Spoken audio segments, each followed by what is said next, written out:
આજે રોજ પથાવાદ ગામે મુંબઈ જીવદયા મંડળ વતી કુંડાનું વિતરણ કરવામાં આવ્યું.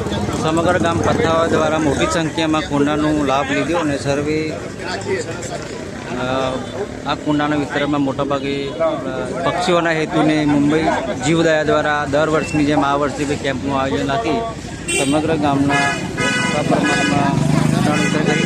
અને આ કુંડાના કેમ્પનો મુખ્ય અતિથિ વિશે સરપંચ શ્રી રવિભાઈ બાબુભાઈ હતા અને સમગ્ર ગામના વડીલો તેમજ ભાઈ મિત્રો સાથે રહીને આ કેમ્પનું ઓપનિંગ કરવામાં આવ્યું. સર્વે ગામ પથાવાદના આ તરફથી આયોજન કરી અને સમગ્ર ગામના જીવદયા પક્ષીઓને બતાવવા અને પક્ષીઓનું જીવનમાં પાણીનું મહત્ત્વ દરેકના ઉનાળાના સિઝન દરમિયાન આપવામાં આવવા માટે આ કેમ્પનું આયોજન કરવામાં આવ્યું. એમાં મુખ્ય અતિથિ સરપંચશ્રી તેમજ વિરેન્દ્રભાઈ ગણપતભાઈના સહ ટીમ સાથે કરવામાં આવ્યું હતું.